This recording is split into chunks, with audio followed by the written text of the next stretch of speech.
Ahoj, mám tu pre teba niekoľko inšpirácií z môjho života. Pozrieme sa na môj mentálny labák, v ktorom sa pokúšam nájsť vlastné limity. Vo videu sa ďalej dozvieš, ako blokovať negatívne myšlienky. A pozrieme sa aj na to, ako prebiehajú konzultácie a v akých fázach alebo štádiách za mnou chodia klienti. Na záver tu mám jeden veľký challenge, ktorý ma čaká v najbližších týždňoch. Takže pozrime sa na môj mentálny labák. V posledných 2 mesiacoch som si nastavil extrémne tvrdý režim. Prakticky som len pracoval, trénoval, jedol, spal. Počas tohto obdobia som sa sám cieľene snažil vyhýbať všemožným sociálnym kontaktom. Prakticky som sa prestal stretávať s priateľmi, prestal som navštevovať rôzne akcie a chcel som byť len sám so sebou. Potreboval som zistiť, čoho som schopný a čo všetko dokážem zvládnuť sám. Malo to na mňa rôzne vplyvy. Ako tie pozitívne môžem povedať, že som si veľmi posilnil disciplínu, dokončil som skoro všetky úlohy, ktoré som mal a ako veľkým plusom bolo aj to, že som zvládol všetky tréningy prakticky na 100%. Ani jeden som nevynechal alebo neukončil ho skôr. Bol som omnoho efektívnejší v mojej práci. Samozrejme malo to aj nejaké negatíva. Zhruba asi po 6 týždňoch som si začal všímať, že mám v hlave omnoho viac negatívnych myšlienok. Boli to ťažké myšlienky, boli to nepríjemné myšlienky, boli to myšlienky, ktoré sú často spojené s úzkosťami. Všimol som si, že mám aj určitý pokles energie a môj mentálny výkon nebol úplne skvelý a cítil som sa viac vyčerpane.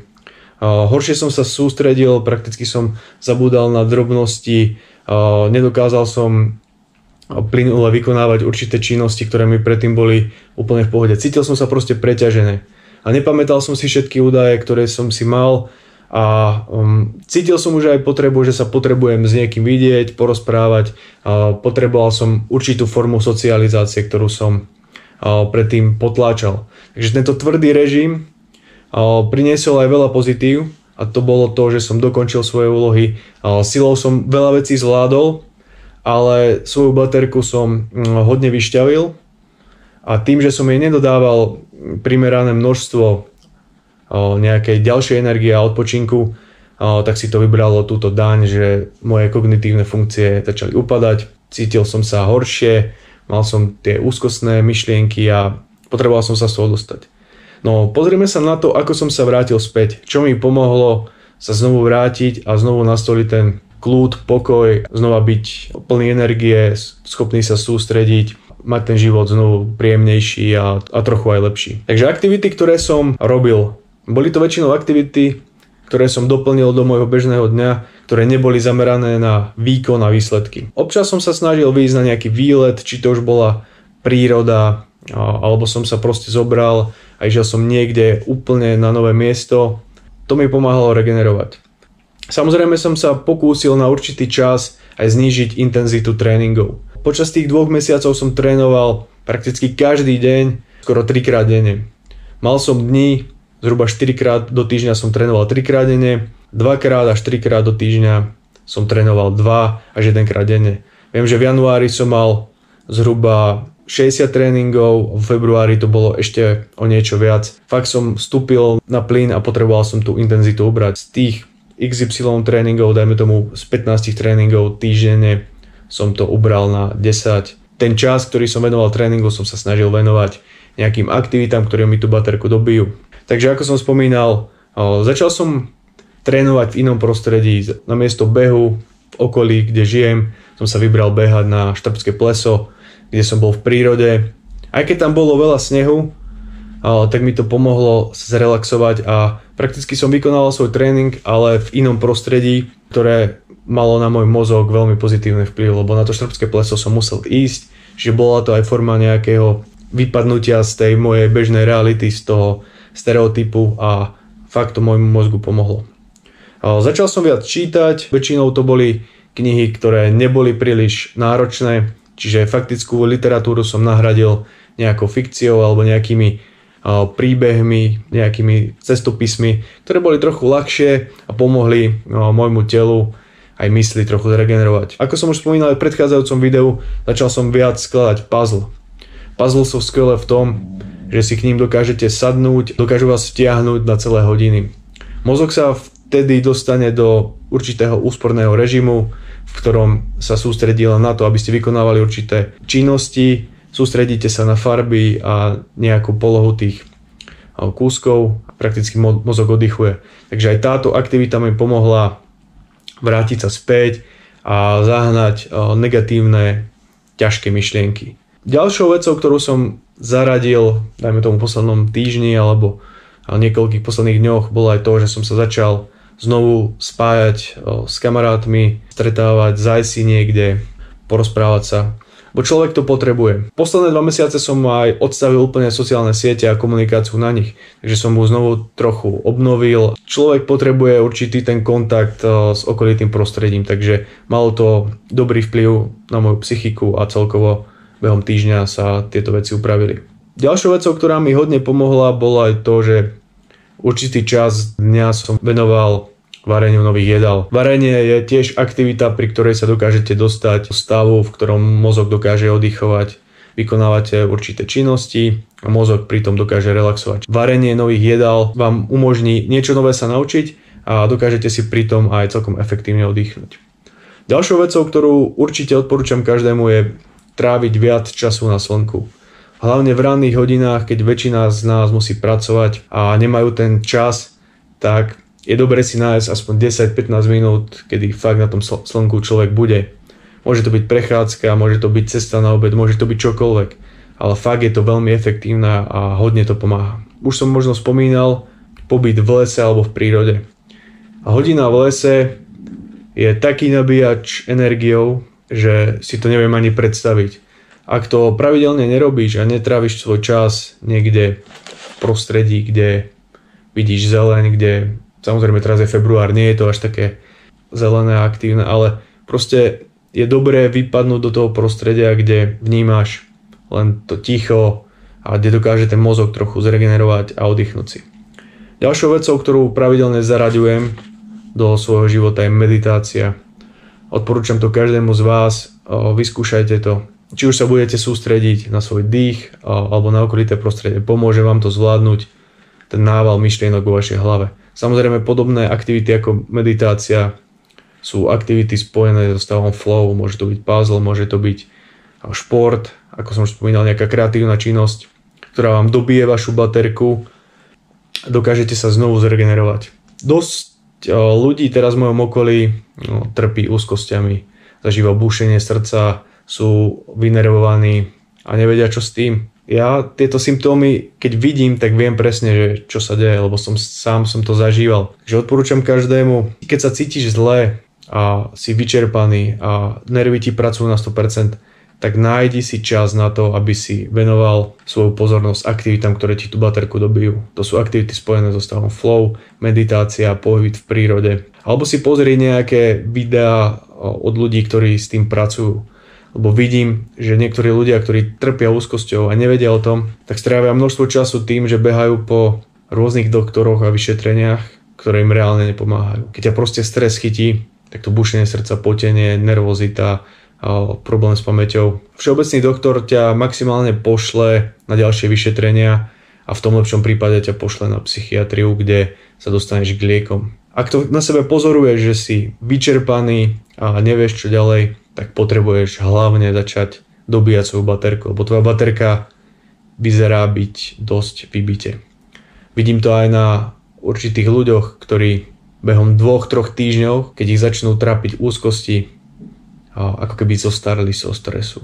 Prepadá sa im tvár, fakt ako ten životný elán z nich mizne a sú len plní obáv, negatívnych myšlienok a problémov. Ako môžeme blokovať negatívne myšlienky? Toto je skvelá vec, ktorú už dlhšie na sebe praktizujem a stretávam sa s ňou v rôznych podobách a to je blokácia negatívnych myšlienok. Často máme nechcené alebo negatívne myšlienky hlavne večer. Ja sám som roky bojoval s tým, že som mal hlavu plnú myšlienok a snažil som sa za každú cenu ich poraziť.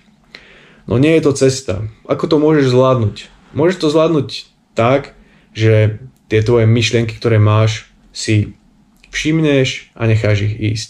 Samozrejme, ľahšie sa to povie, ako urobí. Ja by som k tomu doplnil ešte ďalšiu vec, ktorá je veľmi dôležitá, ktorá ti môže pomôcť, a to je tá blokácia. Blokácia cez to, že keď máš nejakú negatívnu myšlienku, napríklad sa bojíš toho, čo bude zajtra, že aká skúška ťa čaká, alebo akú poradu musíš viesť. Namiesto toho sa zameraj na nejakú aktivitu, ktorú máš v daný deň, keď máš aj tú prezentáciu alebo skúšku, ale bude to aktivita, ktorá ťa baví a ktorú máš veľmi rád.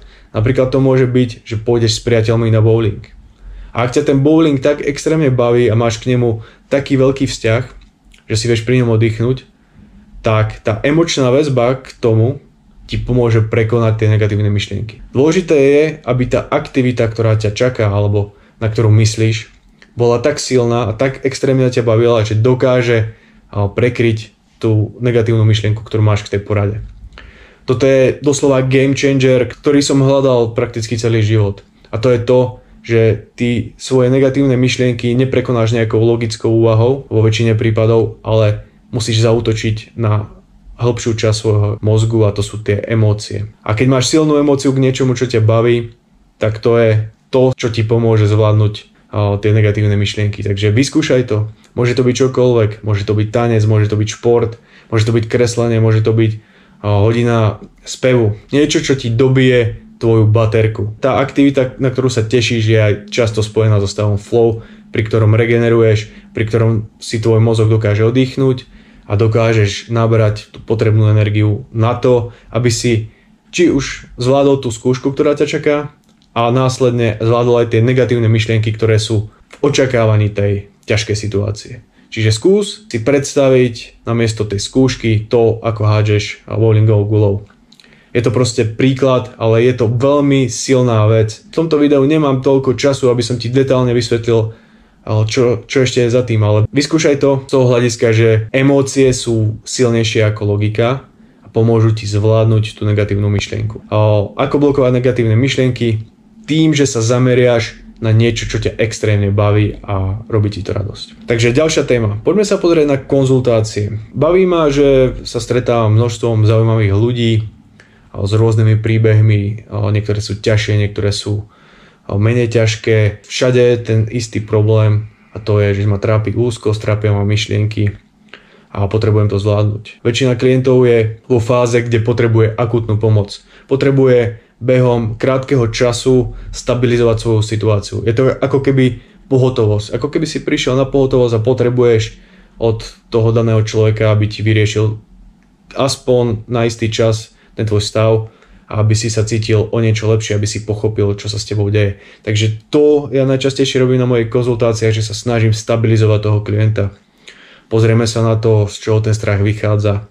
Ja už mám množstvo skúseností s rôznymi vecami, takže v 90% prípadoch už som to zažil alebo som o niekom počul, čo to zažil, takže vieme postupnými krokmi tú vašu situáciu stabilizovať. Z toho úplne najťažšieho stavu, kde vás úzkosti premáhajú, sa vieme pomerne v krátkom čase dostať do nejakého stavu, kde sa to už dá zvládnuť, kde už dokážete buď zaspať, dokážete proste prežiť ten deň a následne keď stabilizujeme tú situáciu, tak sa vieme dostať do druhej fázy, v ktorej už pracujeme na technikách, ktoré vám pomáhajú zvládnuť negatívne myšlienky a pocity. Pozeráme sa na to v takej hĺbšej rovine, pozeráme sa na to, ako pracovať so strachmi a ako zvládať krízové situácie sám. Takže môjim cieľom je vás naučiť, aby ste to zvládli sami. Som rád, že väčšina ľudí, ktorí za mnou prídu a objednajú sa na tú konzultáciu, tak chcú na sebe pracovať. To je dôležité, aby ste chceli na sebe pracovať. Lebo ja samozrejme môj čas môžem využiť efektívne alebo aj neefektívne. Ak ho chceme využiť neefektívne, tak je to potom strata času aj pre mňa, aj pre vás. Takže keď už sa rozhodnete pre tú konzultáciu, tak majte tu chuť na sebe pracovať a uvidíte, že behom pomerne krátkeho času vieme stabilizovať tú situáciu a posunúť sa ďalej. Toto je druhá fáza. A tretia fáza sú klienti, ktorí už potrebujú zvládať nejaké náročnejšie situácie, ale už majú zvládnuté prvé dva body, potrebujú prakticky nejakú nadstavbu, ako môžu pracovať s myslou, ako môžu ľahšie zaspávať, ako zvládať náročné výzvy, budovať sebadisciplínu a mať mentálnu odolnosť v náročných situáciách. To je vec, na ktorej ja momentálne denne pracujem a ktorá ma extrémne baví. Čerpám množstvo informácií, či už od vojakov zo špeciálnych jednotiek, z ľudí, ktorí prežili náročné situácie. Inšpirujem sa, sám to testujem na sebe a hľadám každý deň nejaké nové cesty, ako byť mentálne odolnejším, lebo to je cieľom tohto kanálu. Takže som rád, že vás to baví. Za posledné 2 mesiace vás prišlo pomerne veľké množstvo. Som rád za každého z vás. Cením si to, lebo to, že sa pridávate k tomuto projektu, mi dáva čoraz väčší zmysel a chuť na ňom ďalej pracovať a zlepšovať ho. Teraz sme ešte v takej fáze, že sa ten projekt rozvíja, ale verím tomu, že behom roka sa tu stanú nejaké veľmi zaujímavé veci. Či už to budú projekty, ktoré budú podporovať rôzne veci, alebo to bude inšpirácia k výzvam, ktoré môžete zvládať vo svojom živote. Bude to veľmi zaujímavá jazda. Takže teraz sa dostávame k 4. bodu, ktorý mám v dnešných inšpiráciách, a to je môj challenge. Zhruba pred Vianocami som sa rozhodol, že začnem znovu behať. Vyskúšal som to na pár dní a pomocou určitých vecí, ktoré som robil, som zistil, že ma to začalo fakt extrémne baviť a aj moje kolená začali zvládať túto záťaž. Mám už 3-krát operované ľavé koleno, s ktorým som mal problém niekedy aj chodiť. No, našiel som určité tréningové techniky, ktoré mi umožnili posilniť tú kolennú štruktúru a zvládnuť tú záťaž behu. Takže povedal som si po Vianociach, že skús si dať nejaký challenge, že čo by mohlo byť pre tebou výzvou. Zabehol si v minulosti už niekoľko polmaratónov, samozrejme pred 4 rokmi alebo 5 už bol posledný, ale teraz by bol možno čas skúsiť sa pripraviť na maratón.